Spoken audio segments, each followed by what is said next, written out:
직격 인터뷰 시작하겠습니다. 이분은 사실 한국인보다 한국의 역사를 더 잘 아는 외국인이라고 할 수 있습니다. 예일대와 동경대, 하버드대에서 동양사를 공부했는데 95년 서울대에서 연암 박지원과 다산 정약용을 연구하기 시작한 이후에 실학사상에 깊이 빠져있는 분입니다.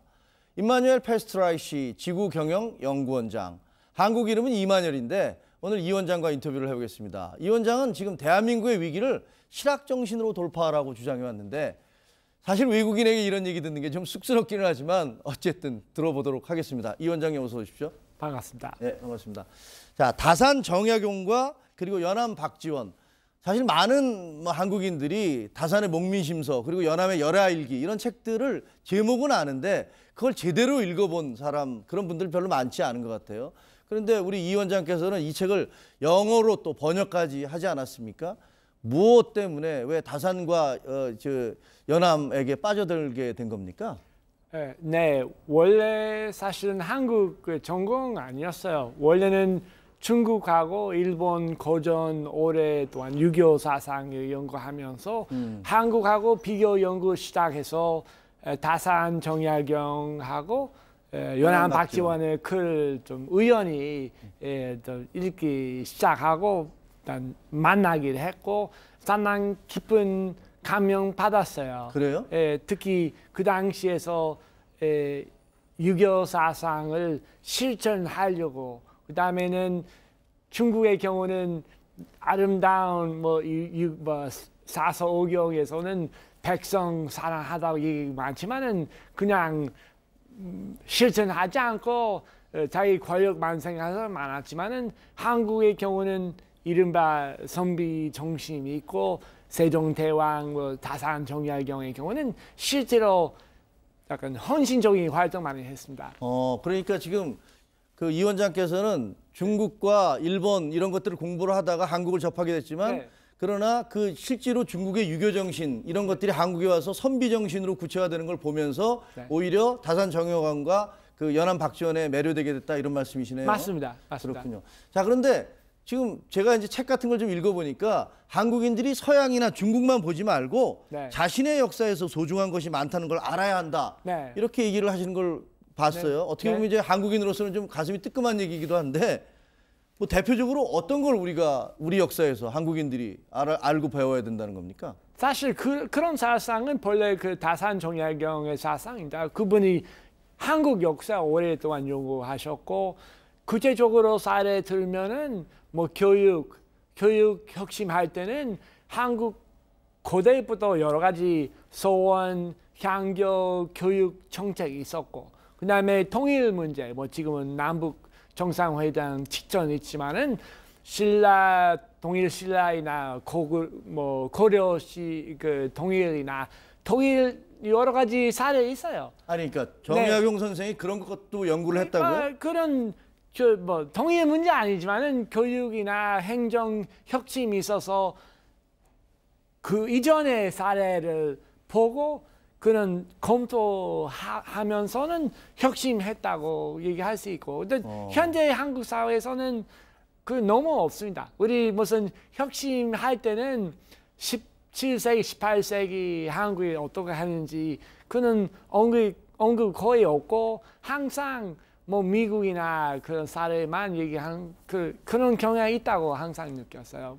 그러니까 한국 사람들이 뭔가 좀 개혁해 나가자, 바꿔 나가자 할 때는 자신들의 역사에서 뭐가 있었는지를 좀 찾아보고 하는 게 아니라 네. 미국이나 중국이나 다른 선진국들 사례만 자꾸만 찾아보려고 네. 하는 건 아니지 않느냐 이런 얘기예요. 네. 근데 다산 정약용은 그 당시에 비슷한 얘기 했습니다. 그렇군요. 자, 중국과 일본의 역사와 문화를 공부를 했고 또 지금 제가 알기에는 중국말과 일본말도 잘 하시는 걸로 아는데 그런데도 한국의 평생의 연구과제로 한국을 선택했고 그중에서도 다산 정약용이다 이렇게 네. 얘기를 하신 걸로 알아요. 정약용의 제일 큰 덕목, 장점 뭡니까? 일단은 선비 정신을 구체적으로 말씀드리면은 지성인 아주 수준 높은 교육을 받으면서 백성에 대한 그 책임감, 사명감을 갖고 있고 항상 자기 말고 일반 시민을 고민하고 좀 철저히 그런 혁신을 헌신적으로 활동했습니다. 뭐 저는 사실 거기까지 못했지만은 많은 감명 받았고 잘하면 좋겠습니다. 그래서 예, 한국에 아주 위대한 전통이 있다고. 또 저는 한국의 전통 한류 무슨 강남 스타일이나 별로 매력이 느끼지 않았고 차라리 그 전통 문화에 관심이 많았어요. 아니, 그러니까 지금 하시는 말씀을 들으면 저희가 이제 강남 스타일이나 네. 뭐 이런 것들을 비롯한 한류, 네. 그 연예인들의 한류가 많이 퍼져가고 있는데 네. 예를 들면서 우리의 그 조상들의 어떤 사상이라든가 이런 것들을 잘 연구하면 네. 그런 것들이 오히려 외국인들에게도 매력적으로 느껴질 수 그렇죠. 있는 대목이 있다 이런 얘기입니까? 네, 그럼요. 네, 뭐 홍익인간, 뭐 선비정신은 해외 코에 소개되지 않습니다. 근데 저도 개인적으로 소개하고 있고 그 동감하고 감명 받은 사람이 있습니다. 선비 정신을 해외에 소개해라. 네, 그러면 제대로 오히려 하면- 한국에 대한 매력을 느낄 것이다. 그럼요. 네, 그래요. 자, 다산과 연암이 살았던 네. 조선 마렵 한 200년 전이지 않습니까? 그렇죠. 그런데 지금 그 이 원장께서는 그때 상황이 지금과 유사한 측면이 있다. 있죠. 이렇게 얘기를 하시는 걸로 알고 네. 있어요. 뭐가 유사합니까? 뭐 몇 가지 하나는 제도적으로 정치적으로 약간 경직된 상태, 뭐 혁신이 쉽지 않은 옛날 그 사고 방식만 갖고 있는 세력도 많고, 그 다음에는 주변 국가하고 어떻게 강대국하고 관계를 가질 것인지 그런 고민도 많이 했고, 지금은 미국에 있지만은 그 당시 청나라하고의 관계에 있어서 많이 고민했죠. 그래서 많은 경우는 옛날 명나라에 대한 약간 향수 있어서 청나라를 좀 뭐라고 냉정하게 분석도 안 되고 좀 판단하기 힘든 상황 많았어요.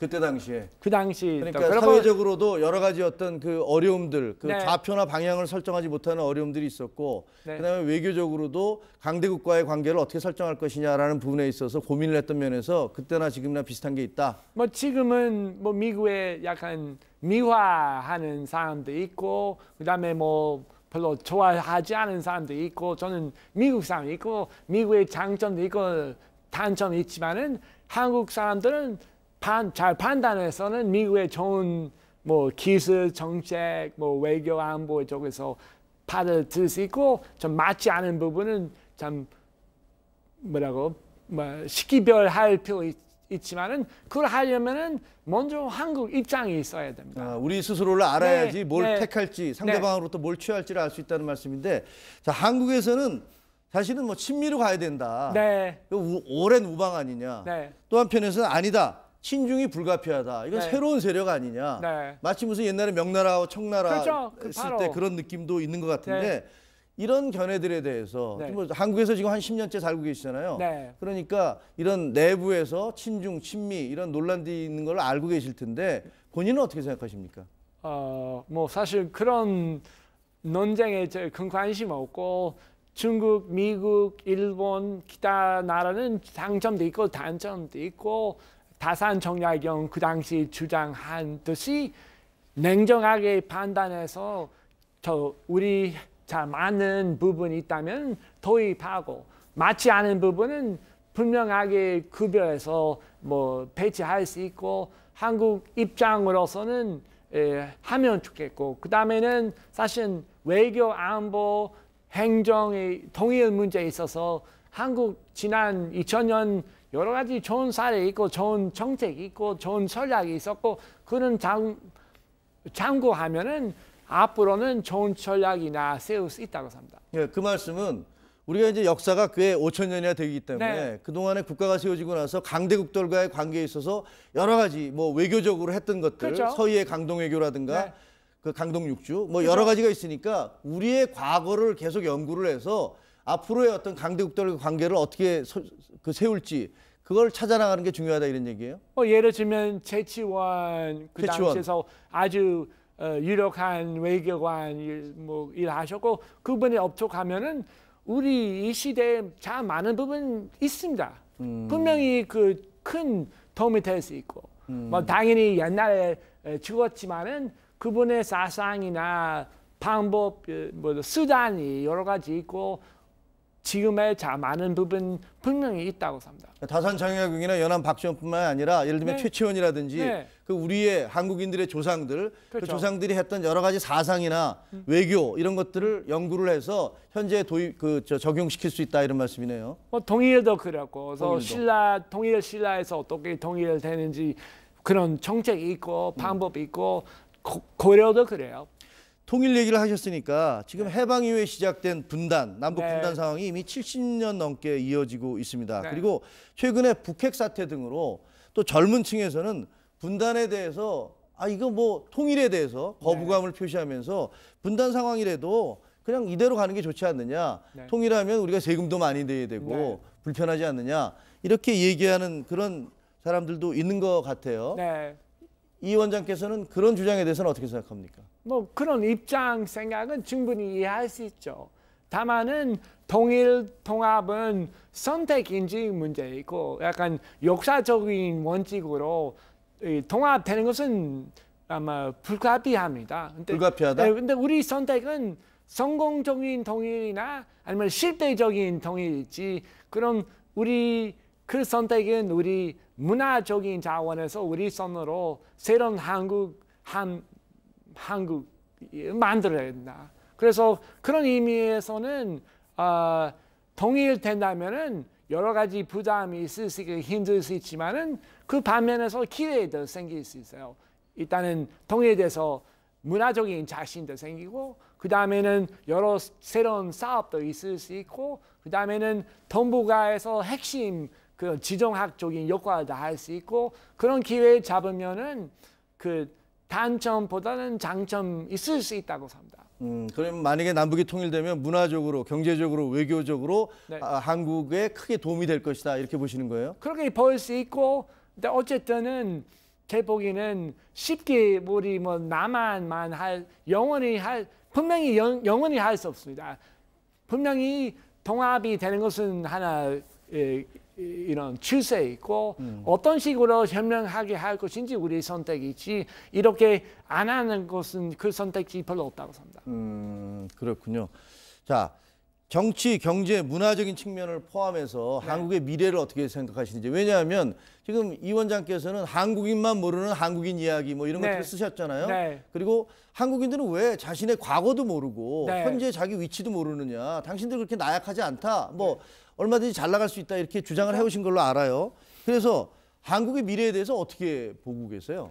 예, 뭐 미래 아까 말씀드린 대로 우리 손으로 만들어야 된다. 그래서 미래는 우리 예측하는 거 아니고 우리는 열심히 힘을 모여서 사명감을 갖고 나가야 됩니다. 한국이 충분히 할 수 있지만은 지난 몇 년 동안은 표류하는 것은 맞습니다. 미래 좀 보이지 않고 이 정상회담을 계기로 어떤 정상뿐만 아니고 일반 시민들 좀 이런 의식의 변화가 있다면은 충분히 좋은 기회도 잘 수 있고 한국의 문화적인 힘도 생길 수 있고 대단한 희망이 있다고 봅니다. 그렇게 생각하지 않다면 이 오래 한국에 살지 않습니다. 그만큼 희망이 있습니다. 그렇군요. 자, 알겠습니다. 어쨌든 한국인들은 자신들의 역사에서 배워야 된다. 미래를 개척할 힘을 거기서 찾아야 된다는 그 말씀 하여튼 한국인으로서는 가슴 뜨끔하게 들리네요. 오늘 말씀 여기까지 듣도록 하겠습니다. 감사합니다. 고맙습니다.